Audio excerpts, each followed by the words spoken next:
Good evening, everyone. Today is the 6th of October. This is a regular joint meeting of the City Council, Indio Water Authority, successor agency to the redevelopment agency of the City of Indio. It is exactly 5 p.m. and I call the meeting to order. Ms. City Clerk, may we have roll call, please? Yes, Mayor. Councilmember Miller, Present. Councilmember Ramos Amit. And she is in the room and via Zoom. Councilmember Ortiz, Present. Mayor Pro Tem Furman, Present. and Mayor Holmes. Present. Do we have an invocation for the evening? We had Pastor Bellici scheduled. However, I do not see him on Zoom. Okay. We'll move on to the Pledge of Allegiance. Will everybody please stand, and Councilmember Ortiz will lead us in the Pledge of Allegiance. Place your right hand over your heart. Ready, begin. I pledge allegiance to the flag of the United States of America and to the republic for which it stands, one nation, under God, indivisible, with liberty and justice for all. Amen.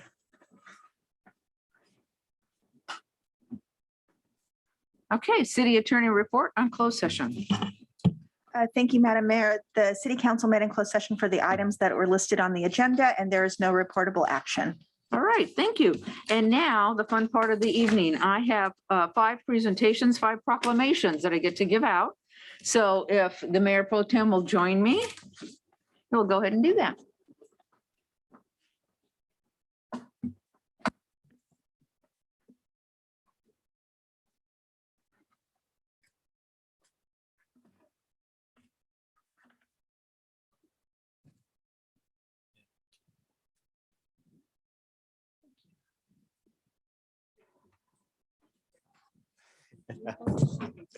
All right. This is what we're. So you read. You got it. And I think this individual is on Zoom. They are for Domestic Violence Awareness Month. We have Joanna Lechuga Fantastic. from the County of Riverside. Thank you very much. So this is Domestic Violence Awareness Month. October is recognized as Domestic Violence Awareness Month, and the City of Indio recognizes domestic violence affects the lives of many in the County of Riverside, and its impact is felt not only by the victims, but by their children, families, and communities. I, Elaine Holmes, Mayor of the City of Indio, along with the Indio City Council, hereby proclaim the month of October 2021 as Domestic Violence Awareness Month in the City of Indio, and encourage all citizens to participate in activities that bring attention and funding to this important cause. Yes, it is a significant issue all around us. And I think we all need to continue to open our eyes and support all the efforts we can to deal with it. Mayor Pro Tem? Just thank you for the work you do. And it is a big issue, especially during the pandemic when a lot of folks were home. Sometimes work and school is an escape from some of these issues. And so during the pandemic, a lot of folks were home. So the numbers probably were up. And also, this is one of the issues we have with homelessness. Sometimes folks are displaced because of domestic violence. So we need to be active in identifying some of these cases so we can give folks the essential help they need to get away from these problems. So thank you. Yeah, appreciate everything that you do. Would you like to say a few words? Yes. I'd like to say thank you to the council members and the community for acknowledging Domestic Violence Awareness Month and supporting the work that we do every day. It's really a very important cause. Our primary focus of the Safe Family Justice Center is to honor the victims that have lost their lives due to domestic violence and the families that they've left behind. Supporting the survivors and celebrating them and guiding them on their path to freedom and bringing awareness to the abuse and ending the cycle. Thank you.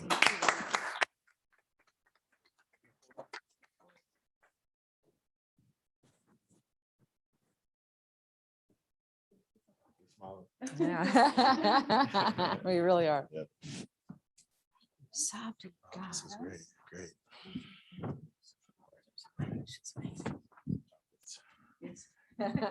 Too, Rob. We'll get you some too. Yeah, Cybersecurity Awareness Month. Oh, wow. Oh, fantastic. Great. Hi. And Matt. Both Matt. Oh, yeah. The guys that make it happen, right? This, ladies and gentlemen, is our stellar IT team. Okay, out of this world. We wouldn't exist without this group. October is recognized as Cybersecurity Awareness Month, and the City of Indio recognizes it has a vital role in identifying, protecting, and responding to cyber threats that may have a significant impact on our residents and collective security and privacy. I, Elaine Holmes, Mayor of the City of Indio, along with the Indio City Council, do hereby proclaim the month of October 2021 as Cybersecurity Awareness Month and encourage all employees, residents, and visitors of Indio to become educated about cybersecurity and put that knowledge into practice to keep our connected community safe from cyber threats. Thank you for all you and your team do here in the city of Indio to keep all of us safe. I know it is no small feat. Definitely. Mayor Great. Pro Tem? I just want to thank you, Mr. Cousins, and your staff for what you do. I tell you, sometimes we get a lot of emails or text messages and we have no idea what they are. It says click this, and we're quick to call our IT staff and they'll let us know, some of the securities that they have in place already. So we thank you for your work. And, we all have cell phones, we have surfaces and computers. So it's a lot of work, and we're growing as not only a city, but staff. So they're trying to stay on top of this. And also during the pandemic, when we're going to Zoom and we have technical issues, and they're quick to get these things fixed. So thank you for all the work that you do. Thank you, Mayor and Mayor Pro Tem and Council, for recognizing Cybersecurity Awareness Month.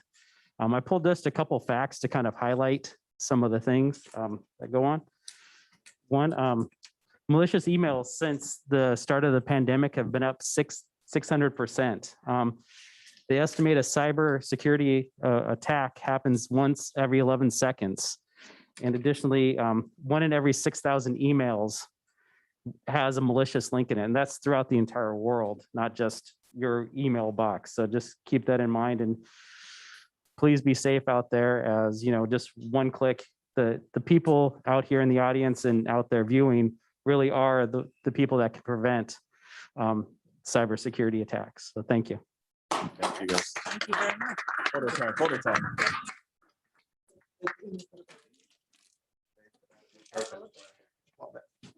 Yeah, you gotta keep the air to have that represented. I know. Thank you. All right, yes, thank you. Community planning. I ain't planning.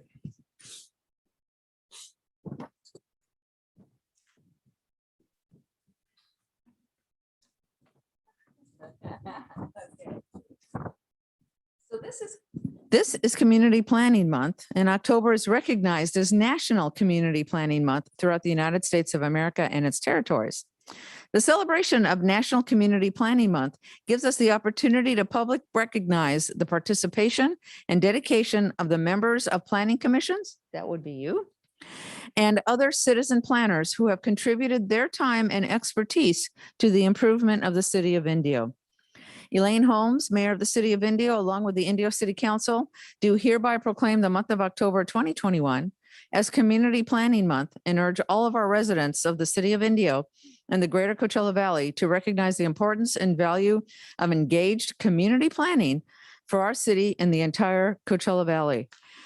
I don't know what we do without our planning commission, the impact that you have on our future, the vision that you possess, the input that you provide to make our city the best it can be is so important and so very, very much appreciated. And we appreciate you very much. Mayor Pro Tem? Yeah, just thank Ms. Lopez. She's our chairwoman for our planning commission, and also thank the rest of the commissioners. You guys do an excellent job. We're growing so fast, and everything goes through planning. And I tell folks out there a lot, I said, the planning is what makes us look good. They crack the nuts and bolts before it gets to council. So they do an excellent job of doing that. And we're growing as a community, as a city. And the mayor alluded to something that's very important. Part of that growth is community engagement. So when the community engages with our planning commission and also the council, we could grow together collectively. So thank you for the work you do, and let's keep the ball rolling. Thank you. Oh, yes. On behalf of the Planning Commission, I would like to thank my fellow planning commissioners, but also we cannot do this without the hard work of our planners and our planning director, Kevin. Would you want to stand up really quick? I want to give him a round of applause because he's been a one-man show with Layla and then our former planners, Rosie, Evelyn, Nikki, and Gus. Just want to also thank them as well for their hard work, and especially during a pandemic. I wanted to say thank you for your hard work and again, making our city safer and more equitable. So again, on behalf of the Planning Commission, again, we say thank you to you as well. Thanks. We got photos.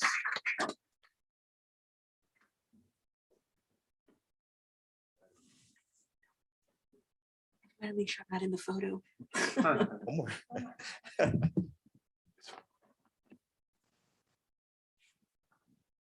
It's busy today.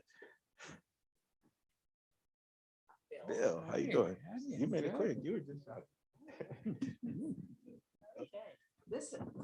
This is National Arts and Humanities Month. Cities and states, through their local and state arts agencies, representing thousands of cultural organizations, have celebrated the value and importance of culture in the lives of Americans and the health of thriving communities during National Arts and Humanities Month for several years. I, Elaine Holmes, Mayor of the City of Indio, along with the Indio City Council, do hereby proclaim the month of October 2021 as National Arts and Humanities Month and call upon our community members to celebrate and promote the arts and culture in our city. Bill, it's my pleasure to present this to you and all that the CV Arts Center has done over the years to promote the arts, promote culture. What you have done for this community is nothing short of exemplary. I appreciate it. We as a community appreciate everything that you do. And I'm going to let the Mayor Pro Tem, because I'll go on and on. I really appreciate it. It's a tremendous effort that you put in. Yeah, just thank you, Bill, for the work you're doing and with the Arts Commission as well. And I want to just add one of the things is how you work with our youth, and we appreciate that. That's our future. And art is so therapeutic, it's so great for our community. And we're looking forward to more art projects, more art shows, more murals, more everything. Like I said already, we're growing and our arts are going to grow as well. We have some art pieces that our Arts Commission is already working on to come into our city. So we're grateful for the work that you all do. So thank you. Thank you, City Council, for this honor. On behalf of the Arts Commission, I am a member of. We try to do a good job. The things we try to do is, besides making Indio look better, we try to make Indio a more thoughtful place. The work and the job and the responsibility of someone involved in the creative arts and the humanities is to really make you think, make the viewer and residents think more and consider what has transpired in the past and what can transpire in the future. So, and I love what I do, or I wouldn't be doing it. So you'll be seeing more exhibits and more things happening Looking forward. right next door. That's right. All right. Thank you. Photo time.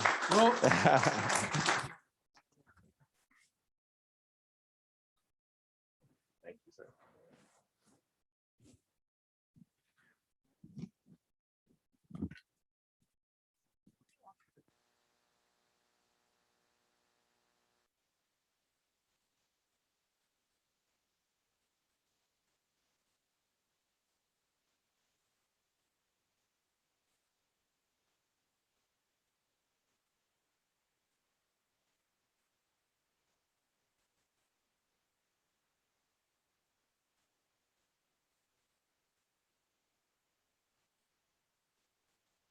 All righty, now's the time for item number 6, report on city council, external, internal boards, commissions, and committee meetings, and report on meetings attended per government code section 53232-3D.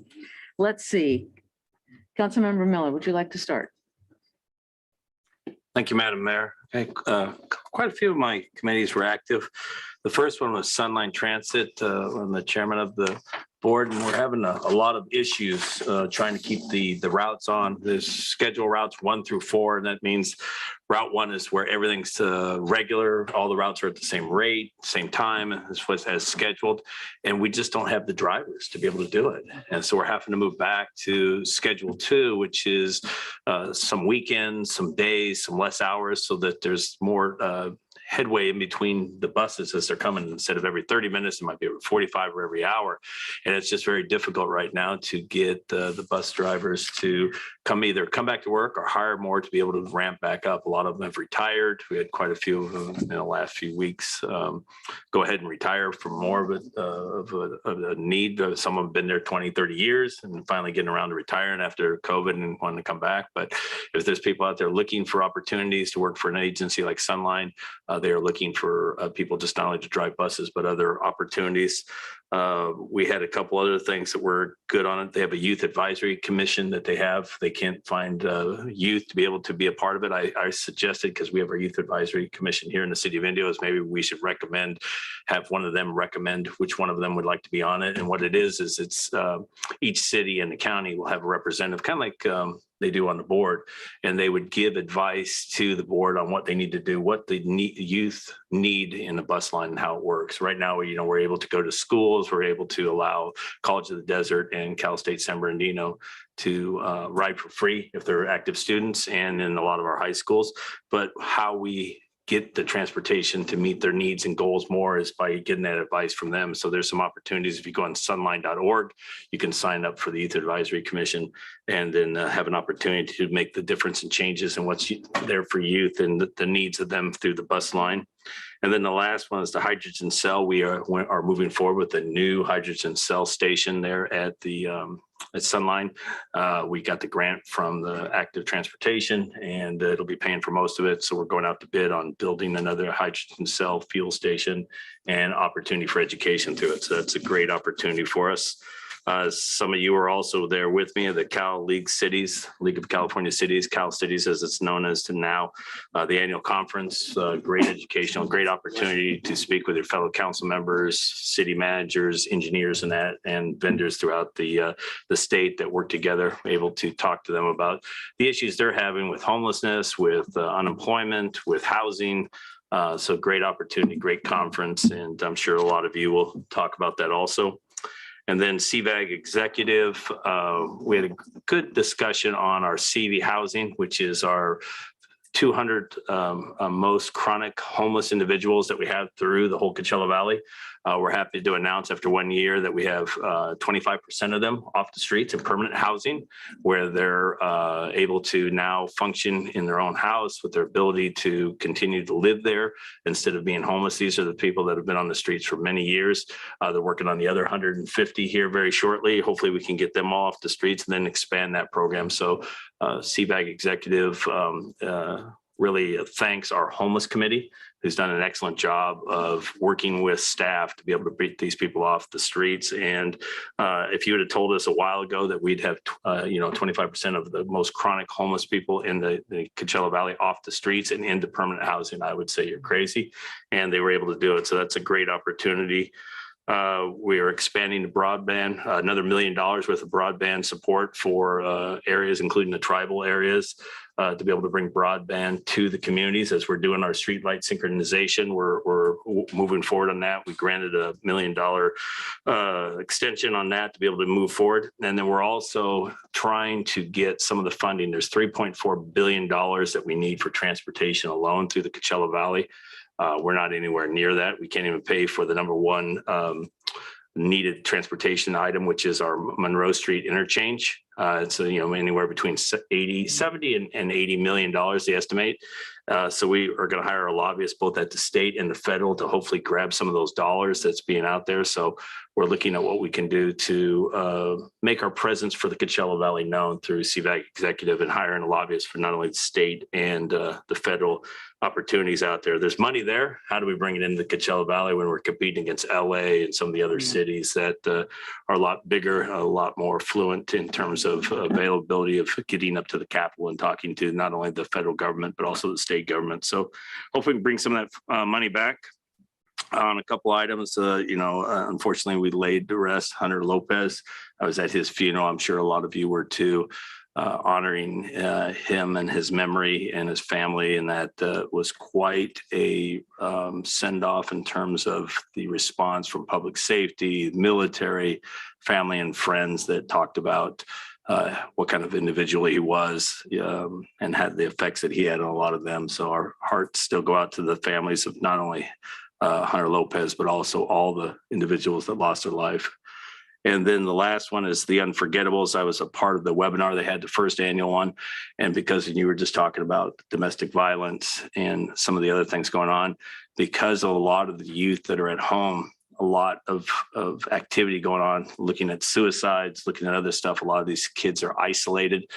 They talked about with a lot of professionals throughout the agencies throughout California and Riverside County on what we can do to help families and these youth to be able to fit in, especially the ones that are still at home. Some of their parents don't allow them to go back to school because they're worried about COVID-19 and other issues, and they're stuck at home and they're there by themselves. Their parents are working and they're getting into activities that isn't very conducive to having a good rounded education like they would if they were at school and watching stuff. So it was a very spirited debate. A lot of individuals talked about what we can do to do things better and hopefully give them some support.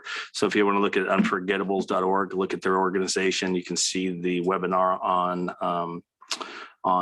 their website. And also James Ramos, who's an assembly member, also a tribal chairman for one of the tribes in Riverside and San Bernardino counties, talked about what his thoughts were. He's part of the committee at the assembly level, and very good discussion on what we can do to help our youth and the families in need. So, Madam Mayor, that's it. Thank you very much. Thank you. Councilmember Amit. Thank you, Mayor. All of my committees were dark these past couple of weeks. All righty. Moving right along to Councilmember Ortiz. Thank you, Mayor, and thank you, staff and community members for joining us today. I wanted to first congratulate our staff on receiving a $4 million grant from the California Natural Resources Agency for the Civic Center Storm Drain Project. This grant will be used to improve the drainage system in our downtown area and will also convert Marshall Parkway into a green streets park with the drainage soil and over 80 new trees. An additional 100 trees will be planted throughout the area, with rain gardens added on Oasis, Requa, and Smurf Street. So thank you again to staff for acquiring these state funds for improvements to our downtown. I also attended the Cal Cities with some of our staff and council members. It was actually a much younger crowd compared to just 3 years ago when I started. We have a lot of new young electeds throughout our state. I attended a few lectures focused mostly on housing issues, legal issues with cannabis, and also sustainability and climate change issues. My favorite one was on zero emission vehicles, where we had some good debates on whether it's best to invest in the charging infrastructure for electric vehicles or invest in supplying hydrogen for hydrogen vehicles. And the consensus on the panel seemed to be that we still need to push ahead strongly with both technologies because they're both advancing so quickly and differently. But they also acknowledge that we are too far behind on hydrogen, that we need to invest in more fueling stations to really make it practical for our residents to use. So today I followed up with Sunline, who fuels hydrogen buses here in Thousand Palms, and they do have a pilot program coming to Indio, hopefully by the end of this year, that will allow them to fuel hydrogen buses here at their downtown location with a new type of technology that allows them to convert liquid hydrogen to compressed hydrogen for their buses. These pumps are used for large vehicles like buses and big rigs only. So I asked where we're at on the ability to fuel smaller vehicles, and they do expect to be able to fuel smaller vehicles within the next 2 years in Thousand Palms. And we're looking at what would be the best options for us to start fueling smaller hydrogen powered vehicles here in Indio. This could help us start making it more convenient for locals to start driving hydrogen vehicles, and also help us in applying for state and federal funds for new vehicles for our city or new infrastructure. One topic I wanted to bring up with our new Youth Advisory Council is if they would like to get more involved in the city's decision-making process. I reached out to our city manager to see how we can encourage some more participation in terms of our agenda items. In my opinion, we should have a mechanism for these members to give a silent vote or recommendation to our council on matters that they see as important to our community. I think something like this would be very useful for their for their futures as community representatives. And I look forward to seeing how we can help them engage with us and help them make their voice heard in our city's decisions. I recently received some complaints from business owners regarding some of the street vendors that have been popping up throughout our city. These vendors do have a very negative impact on some of our small businesses. So our staff is currently working on an ordinance so that we can better regulate where and when we are allowing street vendors. Right now, we currently lack a method of enforcement when vendors are on public sidewalks until we can get an ordinance passed that addresses this issue. I also wanted to thank Trish Ray from our water department, who will be leaving us to be with family. We appreciate all of your hard work at the city, and I hope you'll keep in touch so we can keep working on great things together. And that's all I have for today. Thanks, Mayor. That's quite a bit. Thank you. Thank you very much. And Mayor Pro Tem. Good evening, everyone. All of my boards and committees were dark, except for one. The mayor will speak on. She attended for me while I was in Sacramento, attending the Cal Cities, which was a great convention. A lot of new stuff out there. Learned some new things, met some new folks. A lot of good networking. One of the courses I attended was public safety. It's a public safety course of communication with our community, really honing in on community-oriented policing and utilizing social media and other means of the internet to communicate with our community. And I have to say, Indio Police Department does a great job of communicating with our community. So hats off to the chief and the police department for doing that. And also Ben Catron for being very active in our community and really heading the community-oriented policing style that we have in the city of Indio. I also attended a swearing-in ceremony for two new Indio Police Department officers, Officer Fuentes and Officer Salazar, which was a great ceremony. So it's great to have two new young officers on board. And we're still hiring. So if you're out there, we still have some openings for Indio Police Department and we're welcoming you. And what else do we have here?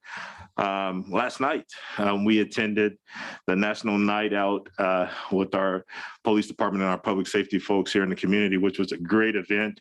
I believe Ben Catron heads it with a lot of other folks and our police and fire out there. We had Riverside County Sheriffs, we had Martha's Village and Kitchen, Desert Recreation. There's a lot of folks that came out. Such a great event and hard to put on during a pandemic or coming out of a pandemic. And so it was well put on and looking forward to doing it again next year. I took a liking to talking to the folks from Riverside County Sheriff's Department's bomb squad. They had some examples out there and it gave me some stories. So it's really good information, but the really good part about it is seeing our children and our youth out there interacting with our public safety community, which I think is great. And I think we should really hone in on that in the future and to really strengthen our relationships with our public safety community. So, and I also attended the Hunter Lopez funeral, which was a very emotional, but yet beautiful ceremony. So we want to still keep his family in our prayers. And we're also talking about what else we could do to memorialize Hunter in our community. So there's a couple of ideas, but we want to do that with respect and blessings of the family. And I also want to mention that Lance Corporal Salvador Luli is still recovering from his injuries. So also keep him and his family in your prayers. And last but not least, I just want to recognize one of our NOPD officers who participated in the Battle of Badges recently. I didn't get to make it, but I did see it on social media, and that's Officer Rubalcaba. I believe he brought us a belt home to Indio, so good job for that. And actually, what's last is I want to remind everyone is Breast Cancer Awareness Month. As you can see, our pink ribbon up on here in our chambers, which is great. Thank the staff for doing that. I have my pink tie on, and we just want to raise awareness for breast cancer. You know, I'm not a doctor and I'm not a expert on breast cancer, but what I do know is 1 in 8 women get diagnosed with breast cancer. And also it's not unique to just women. Men can also get breast cancer. So really educate yourselves, get checks, speak with your doctors, and let's really combat this cancer that affects so many, including myself, my family. So thank you, and that completes my report, Madam Mayor. All right, thank you very, very much. Let's see, a whole lot of things. I was able to participate in the swearing in ceremony for two new IPD officers, and that was really great. And we look forward to them joining the force, protecting our city, and being a member of our community. It was great to see.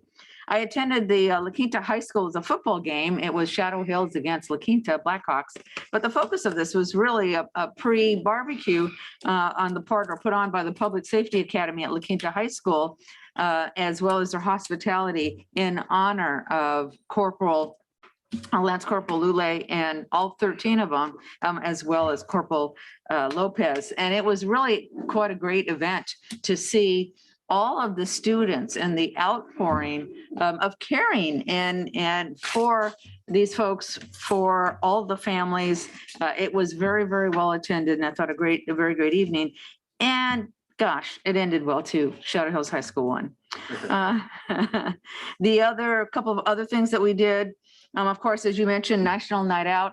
I was so happy last night to see how well attended National Night Out was. There were all kinds of vendors, as Mayor Pro Tem said, but I was just watching the people and the faces and the interest and the energy and the questions and talking to people. I was very happy with how that went. Thank you, IPD. Thank you, Ben Gutron. It was highly successful. Street vendor ordinance. I look forward to that as well, because I know I drive by. It's been difficult, and it was difficult during COVID, but I think there's enough of them now competing. You know, I know there's one up off of Golf Center Parkway within a block, maybe a half a block of a little restaurant. And that just is a challenge to me at every moment. So I'm glad we're perhaps looking at putting together that ordinance. Let's see, I had the honor to present a certificate to at the Indio Rotary lunch yesterday, someone that celebrated 60 years of being a Rotarian. I've got to tell you, talk about someone whose heart and soul, who lives a life around his community and a life of service. What this man has done for our community, things like Math Field Day, things like the flagpole we have up front, helping people, helping with polio vaccines at the fairgrounds, everything focused and dedicated on someone else helping primarily our Indio community. And what a great sense of humor this man had. It was really an honor to present that. And let's see, one last thing, Trish, you're awesome. You've been a great part of the city and the Indio Water Authority. We wish you all the best in the future. And I think all of us would like to stay in touch with you. It's been great. And Councilmember Ortiz brought up the idea of giving our YAC members the opportunity to weigh in. So I guess I'm going to throw that out. I was hoping one of the YAC members might be here, or the team might be here, but for purposes of, at least at this point, to throw it out to the council to see, give me some reaction or thoughts on that. The YAC committee, they go through our agenda regularly, and they meet before our meetings to discuss if they want to speak on any topic. And usually they have not participated, but when they do find a topic that is of interest to them, they do make recommendation to us. And then after the city council meeting, they reconvene and they discuss the decisions that were made and how they felt about the decision and the process. So I know Rosalba Campos from our teen center does keep them very engaged. It may just be that they have not had any topics come up that they have had an interest in, but in the past they have participated. Thank you for that insight and knowledge. Anybody, any other Mayor Pro Tem? I do. I actually want to up the ante a little bit. I like to see them get engaged a little bit more with our Explorer program, it's Explorers, not Cadets, right? So it's Explorers. And I think that would be good. I talked to some of the youngsters last night, and I see some of their goals and ideas are aligned. And I think that would be a great partnership for those two to collaborate in some of the things within the city. when we have events, some of our explorers are out, they're doing traffic control and things like that. And I think that YAC can collaborate with them, and when we're doing community events, or we're doing community cleanups, or we're serving folks or homeless folks out with resources in our community. So I like to see those two kind of work together. That sounds terrific. Any other comments with that? I just think that I understand where I understand where Councilmember Ortiz is coming from, getting more engaged. I think it's really going to have to look at what they want to get engaged in. It's like the youth advisory for the Sunline. You know, they reached out to all the schools. They really didn't want to do it. Nobody's really came forward. So I think it's finding a niche of what they are. Let them look at it. And as Councilmember Meat says, you know, they can weigh in on any of the issues that we have that's in our council package if they have really a passion to bring it forward and then talk about it. And I kind of like they did with the tobacco presentation they did. So the opportunity's there. I think it really falls into their court. And if we want to look at how we do something, then I'm more than happy to look at it. I don't know what kind of vote they'd get, but or what they do, but they can weigh in on anything now. I think we just need to get them more engaged. I couldn't agree more. I think we do need to get them more engaged, and perhaps Resolva then can encourage them or be the liaison in terms of, I was not aware of the interaction that she has with them and listening or allowing them to present that information to us as they've gone through the agenda and had these conversations. So maybe a little bit more dialogue, a little more engagement on their part would be great. The whole Explorer concept, I mean, that just strengthens the community. So I think maybe that's a good direction to go in. Yeah, I think so. I don't know if it's necessarily a vote, but recommendations they can make to a certain council member that the council member could work with them. Right. I don't see nothing wrong with that, but I like the thought that they come to our council or to YAC with some of the stuff that our youth want in the community or something they want to see. I know a lot of our youth were happy that we got Dutch Brothers right by the high school. Well, how do they know how that happened? How it went through planning, how it went through council? Those are some of the things that they could be part of, or Mr. Morgan, he's here, you know, he could talk to some of them if they want to come in. He could talk about some of the projects he's working with, or our planning could talk to them. So there's a plethora of ways to get them involved and get them engaged and make it exciting, not just talking policy and some of these things, but we have a lot of good stuff moving forward that's coming. And I think our youth, if they have a mechanism to be aware, not just, you know, social media, when they're sitting at lunch talking to an explorer or somebody that's on the YAC, you know, that's another way of getting them engaged. And so we also have a way of knowing what our youth want, you know, so. Great. So maybe we can ask staff to, because I think a lot of this kind of happens. We aren't just necessarily aware, or it's not part of the discussion. So perhaps you can, if you would be so kind, reach out to Resolva, and that'd be terrific. Okay, thank you. And I think that's it for the report. Item number 7, city manager reports and information. Thank you, Mayor. It was mentioned our Indio Water Authority General Manager is leaving us to be closer to family and return back to the state of Washington. But if she's not too embarrassed, I wonder if Trish could stand and maybe we give her a round of applause.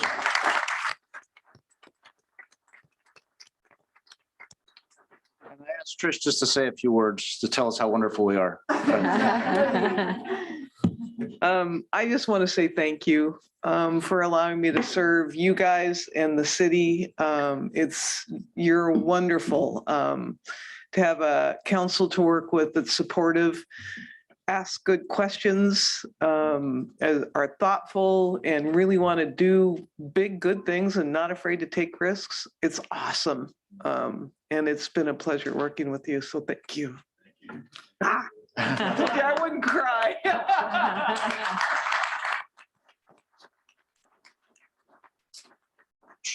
Trish will be missed, obviously, and we have asked Ray Trejo, who's served as the assistant GM, to step forward and be the interim general manager, and we look forward to Ray's service trying to fill those big shoes that Trish left behind.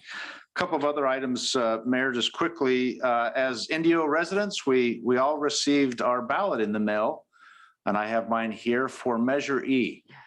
Measure E is a measure on the ballot here in November, though can vote by mail. It's the no tax increase safety and essential city services protection measure. More information is available on our website. Of course, city staff, I know the mayor and city council are available for any questions, but it's an opportunity to extend an existing sales tax, not increase the tax in any way. And we would hope that the voters here in the community would consider seriously participating in that upcoming election. Also listed on the agenda, Mayor, just as a matter of report, we have talked some, at least by memo, of forming some sort of city beautification effort. One that is very popular nationwide is the Keep America Beautiful program. What cities that affiliate with that program do is form a committee. Typically, it would be a Keep Indio Beautiful program. There is an affiliation cost. It's about $4,000 and about $300 a year.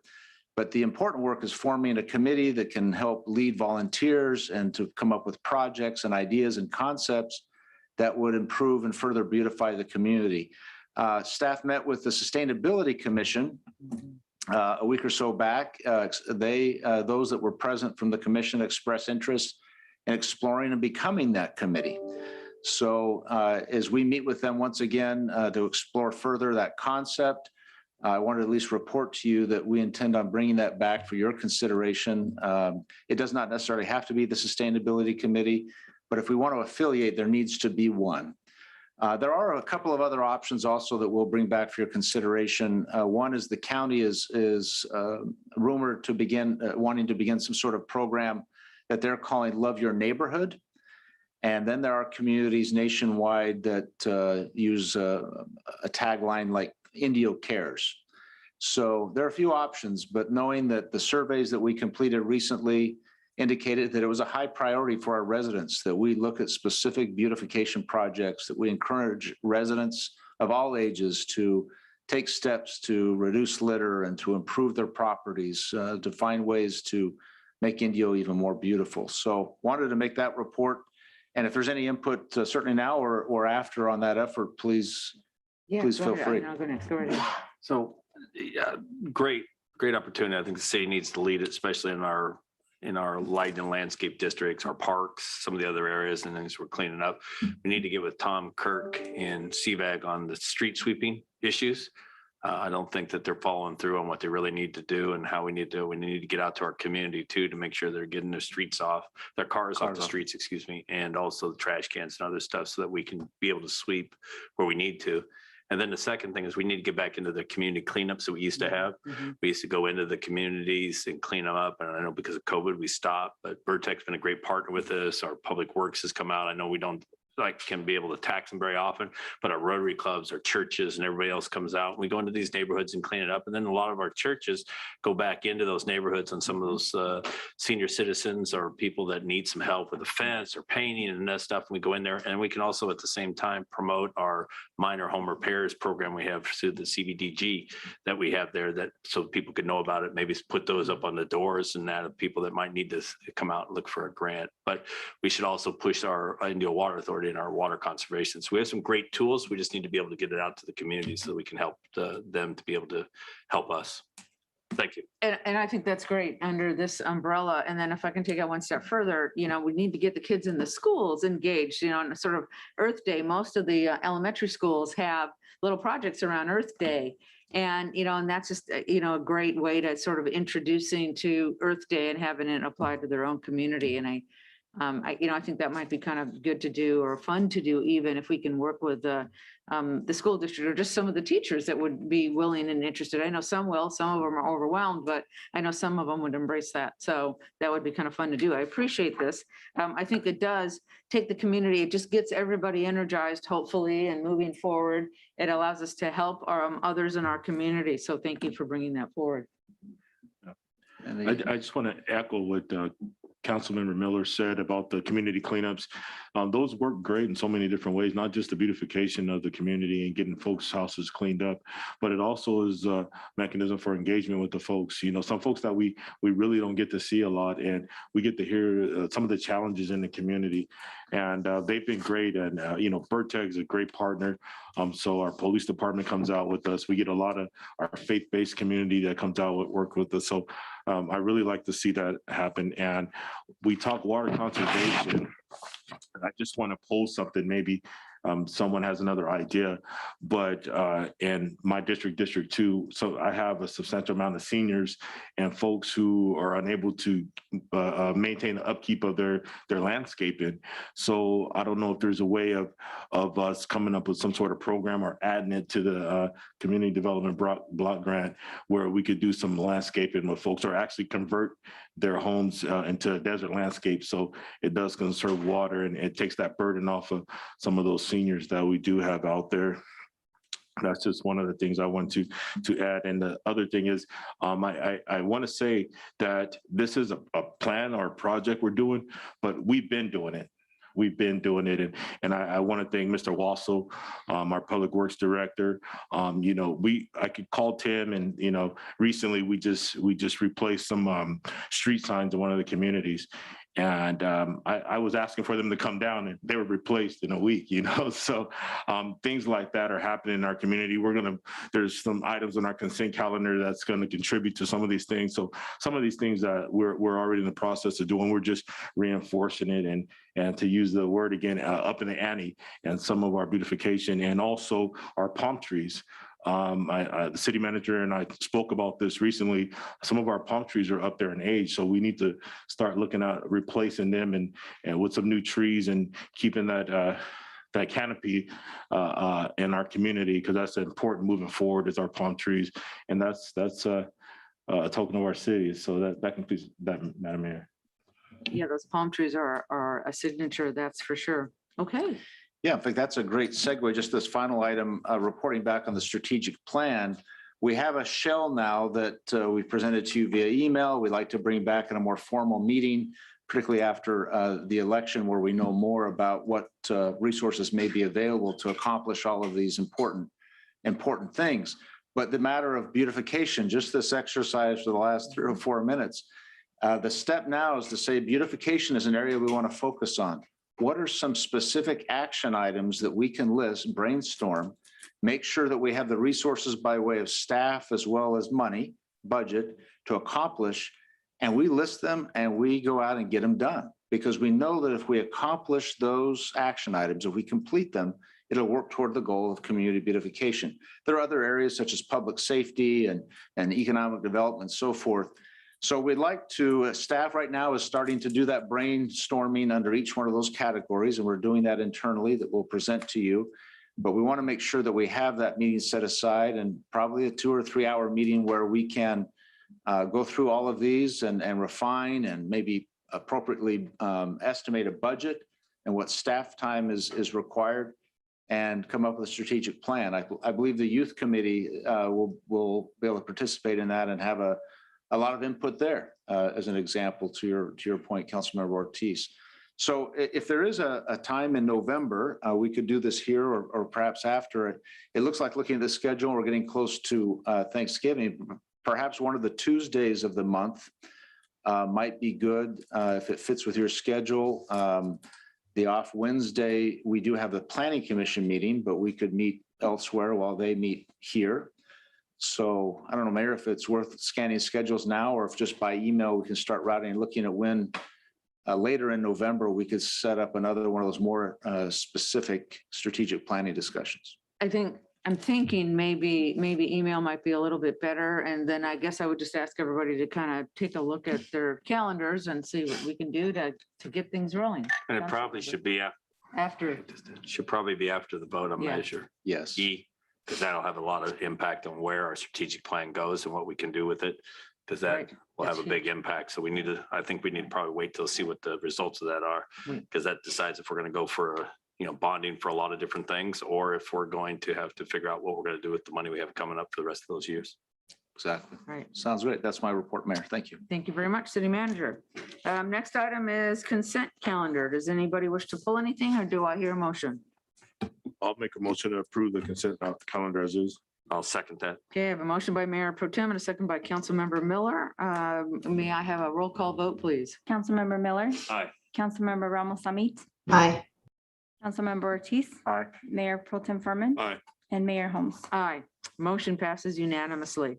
Item number 9, administrative items. A, discussion regarding teleconference meetings for all city legislative bodies pursuant to Assembly Bill 361 and making a determination pursuant to Government Code Section 54953E1 that as a result of state's COVID-19 declared emergency, meeting in person would present imminent risk to the health or safety of attendees, and thereby authorizing the continued use of virtual teleconference meetings for all legislative bodies of the city.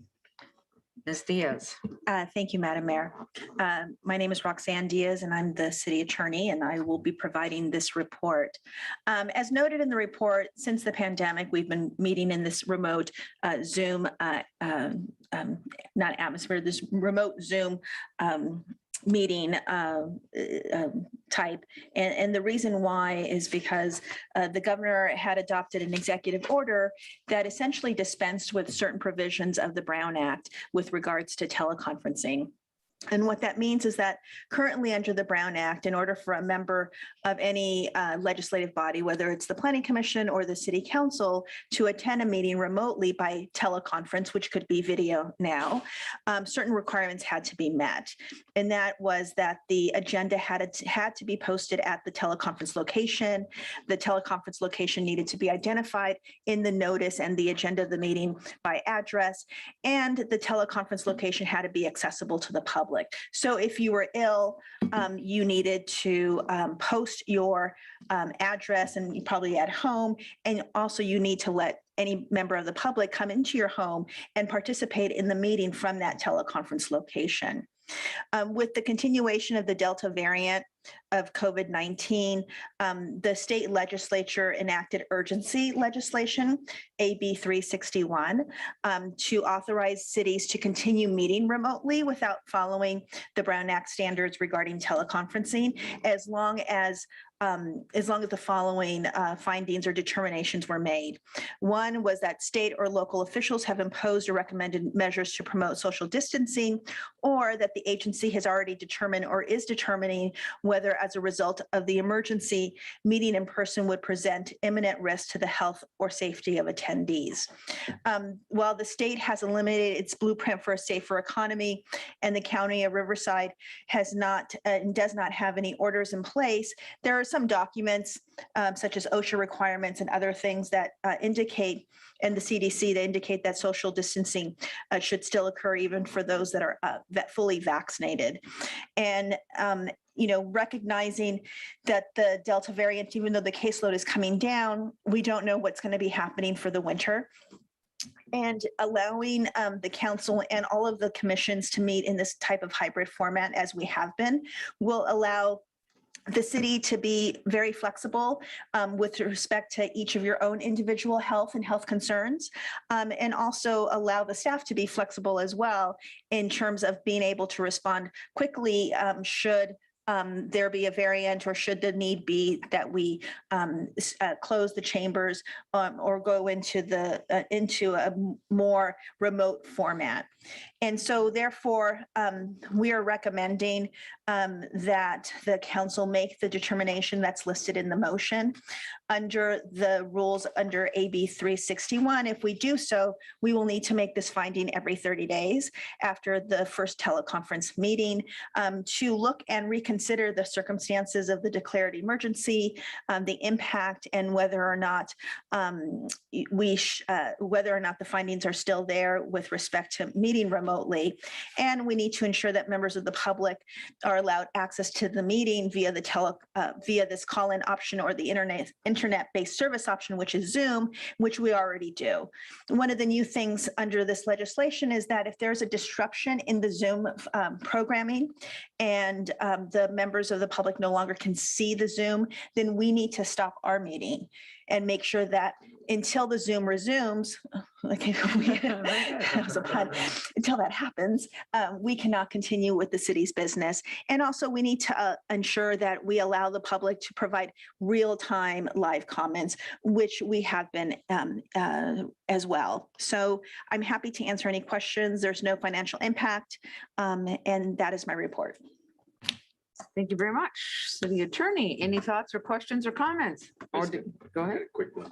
So Roxanne, so if we do this and we move forward, is it a consent calendar thing, or do we have to actually talk and bring it up and under administrative items every 30 days?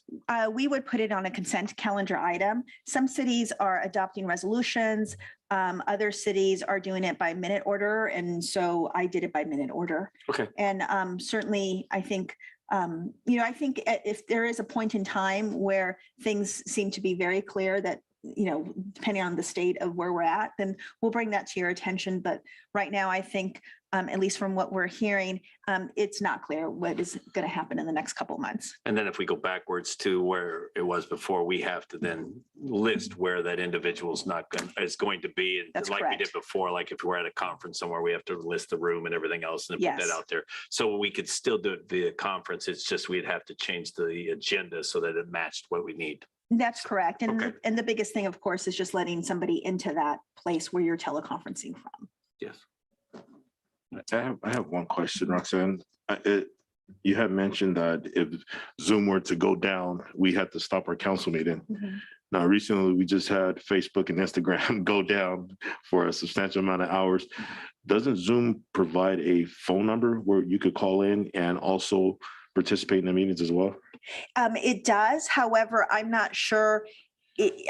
I'm not sure, and Sabdi can correct me if I'm wrong, or somebody from IT, that you can listen through the phone. So, usually it's through the internet service. So if the call-in feature would allow one to have everybody call in and you can still listen and participate, that would be fine. But I think the issue that I would have in terms of, with respect to the transparency, because this is really about transparency, making sure that the public can participate, is that most people connect to Zoom via the internet. And so I think I would take the more conservative approach that if Zoom went down, it would be harder for us to connect with those people that were on Zoom and have them transfer now to the call-in line. And so, especially when they were already on the internet and it went down. So at that point in time, we would just recess and see what happens. Okay. Anybody interested in making a motion? Do we have any comments? Do we have any additional comments? I don't think so. No. I'll do it. I'd like to recommend a motion. The city council finds the state COVID-19 declarations state of emergency continues to impact the ability of all the members of the city's legislative bodies from meeting safely in person. And a result of the state of emergency, meeting in person presents imminent risks to the health and safety of attendees, and therefore, under AB 361, the city's legislative bodies may continue to use virtual teleconference meetings in compliance with Government Code Section 54983 or 63. 53E. Second. Okay, I have a motion by Councilmember Miller, a second by Mayor Pro Tem Furman. May I have a roll call vote, please? Councilmember Miller. Aye. Councilmember Ramos Hamid. Aye. Councilmember Ortiz. Aye. Mayor Pro Tem Furman. Aye. And Mayor Holmes. Aye, motion passes unanimously. On to item number 9, successor agency resolution number SA 2021-42, authorizing and approving a purchase and sale agreement between the successor agency and Indio 8 LLC for the sale of a successor agency property located at 81725 Highway 111 APN 616-120-143. Mr. Snyder, however, I have a request to speak. If I may call Lyndon Golan. Mr. Golan.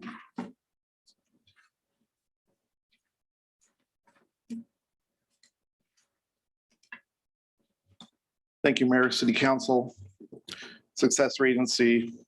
On behalf of Regency Theaters, we want to thank you, Carl, Kevin, and the Economic Development Team here for considering and trusting us with the future of the movie theater here in Indio. This year, our company celebrates 25 years, and this is a welcomed addition to our Southern California company. My family has a home here in La Quinta, and we've had it for the past 14 years, and we spend a considerable amount of time here in Indio. The Tamale Festival has become a family tradition. We've been to the Date Festival many times. We enjoy watching polo at the polo fields. We haven't been to Stagecoach or Coachella, but we really love the energy in this town when those events are happening. The city has done an amazing job making Indio a destination for festivals and events. These events make Indio the special place it is. I feel absent of that has been the lack of entertainment amenities and sit-down dining options in this community. We look forward to recreating the theater space and making it a modern amenity. We want the community of Indio to have a special place they can escape and enjoy movies. Our charter will be to make the theater a community destination where you will meet your friends and neighbors.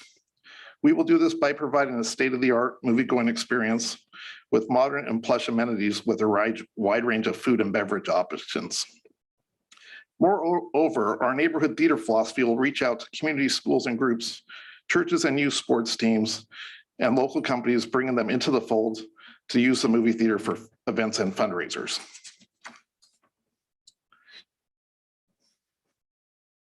It's our mission to provide great experiences and memories for our guests.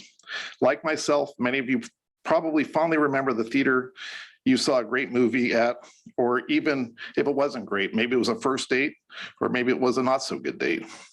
We want every one of our guests to escape to a special place and feel special once they enter our doors. We will provide affordable entertainment. We will be the go-to for family day, your child's birthday party, where you can leave the mess with us. We want to be your first choice for entertainment without making it a hardship. Whether you want to enjoy the movie, escape for some air conditioning, or just popcorn and other great movie snacks, Regency will be there for you. Our focus is making the Regency Indio the go-to entertainment destination, is also a hope of attracting more sit-down restaurants here in Indio. We have seen firsthand how a successful movie theater can transform an area. In 2010, we put a movie theater into downtown San Juan Capistrano, which is largely blighted. Today, it's a thriving destination with many restaurants, bars, and retails. We hope to employ 30 to 40 people at the theater, providing great jobs for young people to enter the workforce and make it a career for those who enjoy movies and love customer service. Long range, perhaps the only festival missing from Indio is a film festival. We hope that we could be the catalyst to make that happen. Thank you for your time, and we look forward to seeing you at the movies. We look forward to coming. Thank you very, very much. Okay, Mr. Snyder.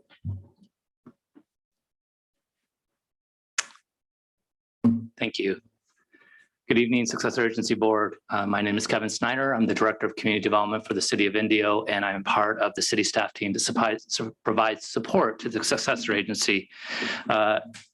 As evidenced by the public comment, the item before the Successor Agency Board this evening is the potential purchase and sale agreement of what is commonly referred to as the Metro 8 Theater property, property that is located at 81725 Highway 111 and was for a number of years operated by Regal Cinemas as a theater, but in March 2020, as a result of the current COVID pandemic, that theater operation ceased. So you do have, as a board before you, a purchase and sale agreement consideration. Like any effort, this was a team effort. I just want to take a moment to acknowledge the parties that are involved and also point out who is here to assist in any questions or comments that the board might have. I wanted to note that Carl Morgan, Director of Economic Development, along with Karen Hawksworth, City Attorney Roxanne Diaz, Housing and Neighborhood Services Manager Jesus Gomez, and Development Analyst Juan Rodriguez, all work together to prepare this item for your consideration. In fact, Juan Rodriguez, development analyst, took the lead on this and worked through several layers of bureaucracy, if you will, including the surplusing process that we must go through with the state of California. So at this time, I'd like to invite Mr. Rodriguez up to give the Successor Agency Board a brief staff report, answer any questions, and again, other staff that I mentioned are also here to assist you as needed. Thank you.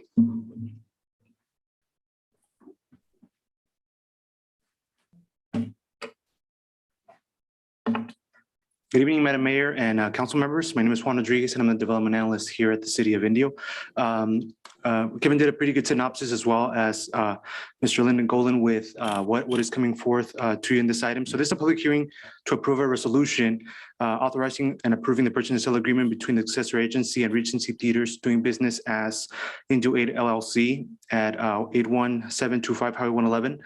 This is our last Successor Agency property, which was acquired back in 1995, known as the former Metro 8 Theater, which unfortunately in March 2020 closed due to the COVID-19 pandemic.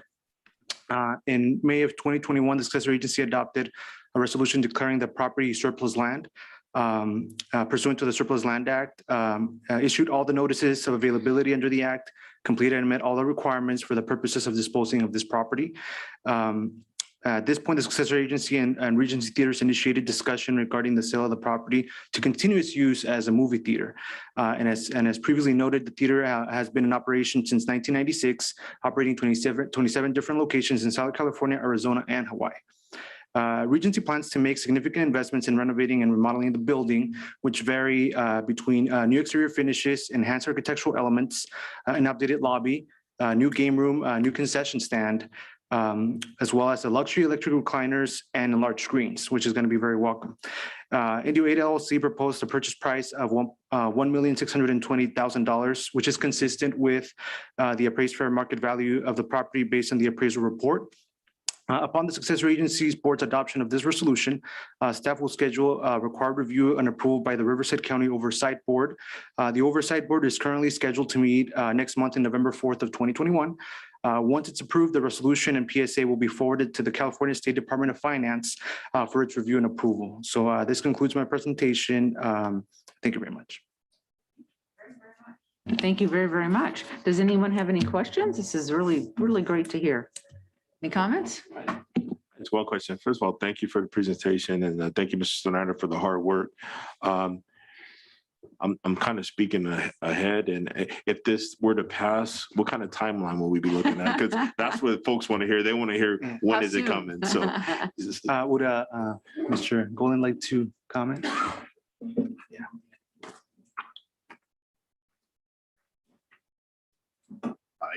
Yeah, absent any pipeline issues, which has been a product of an issue of a lot of stuff these days. We would hope, mid to late summer. Outstanding. Okay, thank you for asking the question. I was thinking of anybody else. I think this is very exciting. Thank you, staff, for all the effort. Thank you, Regency. Do I hear a motion?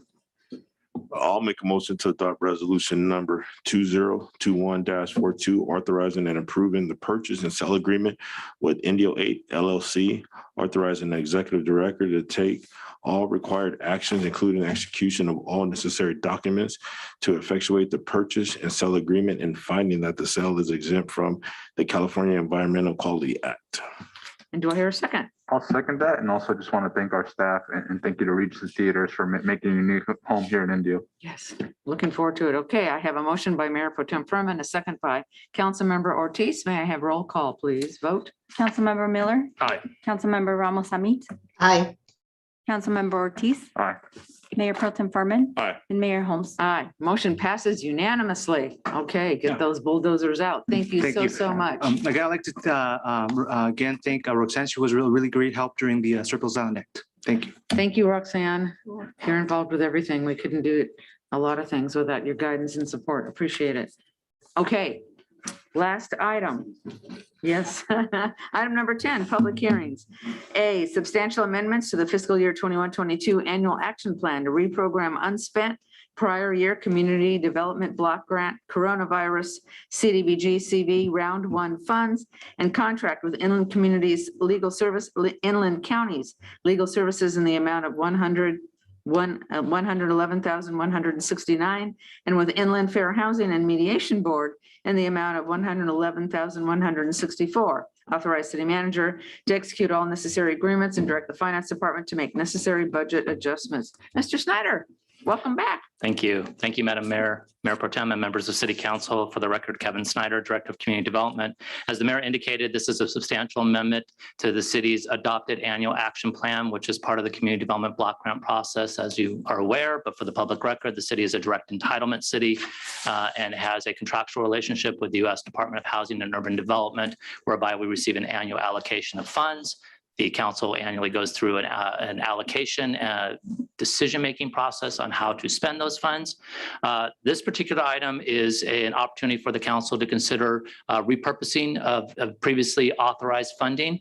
And I'm going to at this time ask Jesus Gomez, Housing and Neighborhood Services Manager, to come forward and give you a staff report and answer any questions that you might have. Thank you.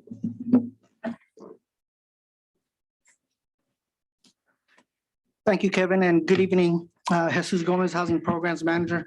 And just with the recommended motion that the mayor read and some of the info that Kevin provided, I just want to add to this staff report that this is federal funding that we received through the CARES Act. We received a notification back in April of 2020 during the COVID pandemic, and we received a special allocation of what's the CDBG coronavirus funds or CDBG CV funds. It's a supplemental round of funding in addition to the regular CDBG money we received. So in June of last year, the council did consider how to use $512,000 of this CARES Act money. 3 agencies were funded. I believe last month, you may recall, I mentioned that we funded the Rescue Mission, Martha's Village and Kitchen, and Fine Food Bank in the amount of $66,000. And the remaining roughly $316,000 was split between Inland County's Legal Services and Inland Fair Housing and Mediation Board. Those are the 2 activities that are before you tonight. Those activities and their contracts ended this last June of 2021. So currently there's no contract in place with them. Unfortunately, during the entire fiscal year last year for the term of the contract, you may recall that there were federal and state moratoriums in place that prevented landlords from evicting tenants. These 2 agencies were under contract with the city to provide those services, eviction protection to tenants. And so because of the moratoriums, these 2 agencies didn't quite receive the request for services. And so at the end of the year, there was leftover money unspent.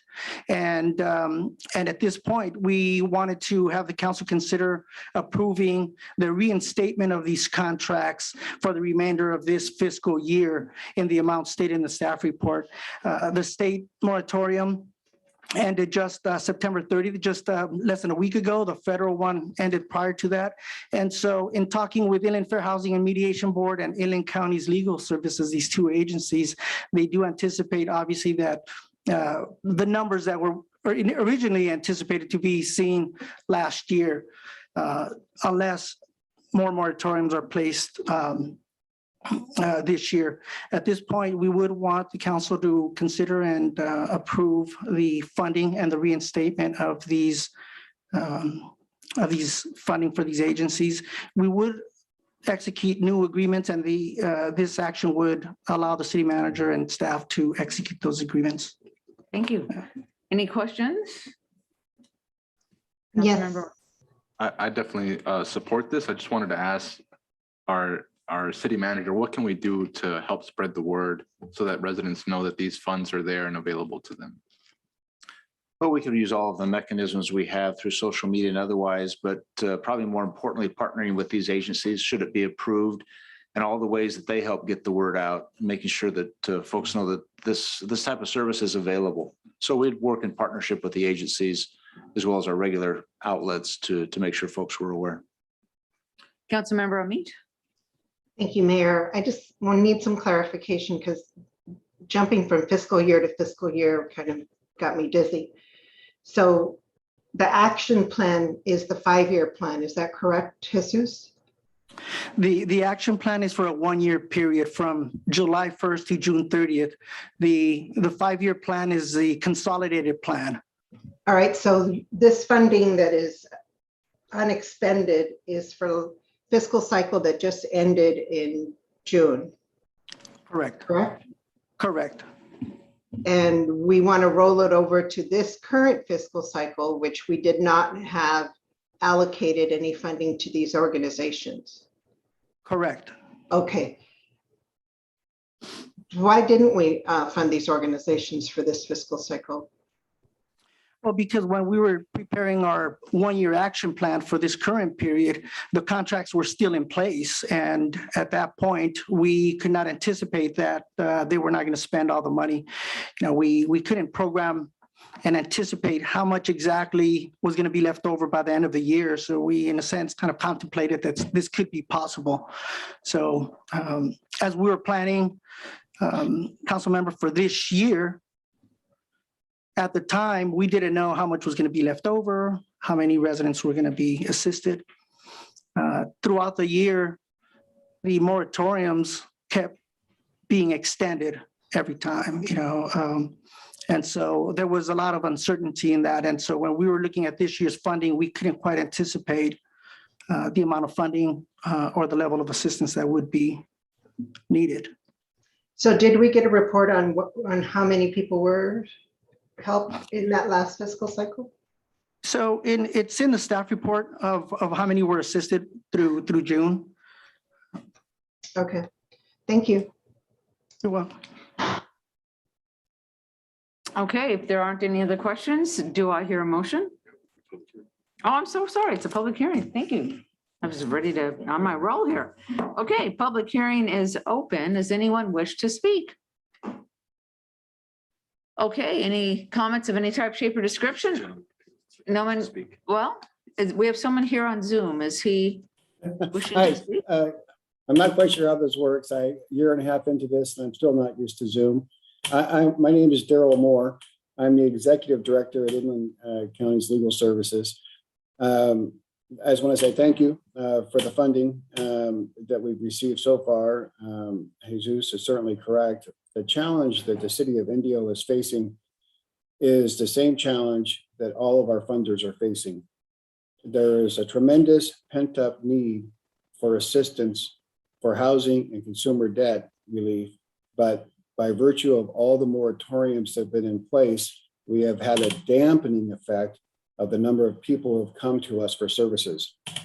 We can't really look into the crystal ball and figure out how many more people are going to be seeking our services over the next couple of months. I can let you know that we do meet routinely with both the Riverside County Superior Court and the San Bernardino County Superior Court. And the expectation, nobody can look into the crystal ball, but the expectation is that there's already a noticeable uptick in filings. And right now, what is expected is a slow grind upwards of both demand on services for housing, specifically eviction cases, and consumer debt type cases. It's hard to project, but that's the sense from both the courthouses that we've learned from our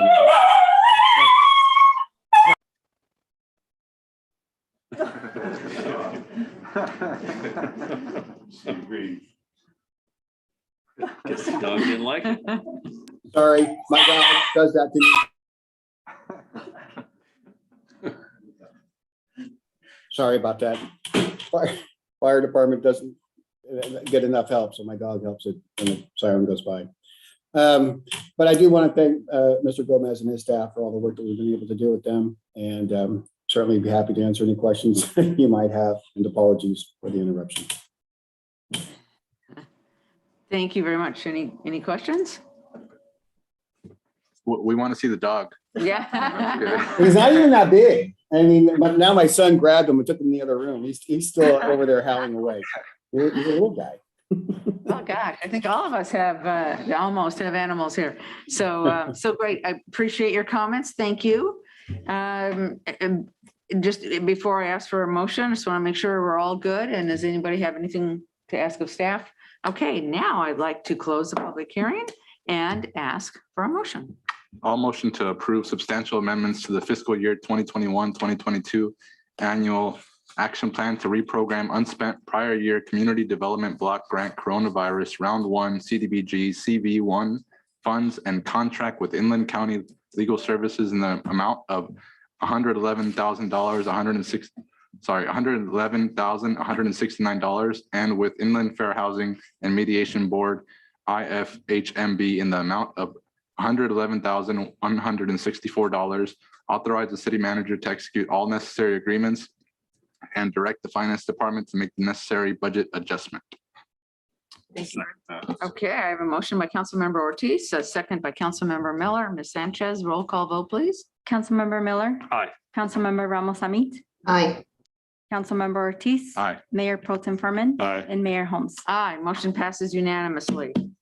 Item number 11, public comments for items not on the agenda. This is the time set aside for public comment for items not on the agenda. Ms. Sanchez, are there any public comments? Yes, Mayor. I have Mark Evanson on Zoom. Okay. Mr. Evanson, you have 3 minutes. Yes, can you hear me? Yes.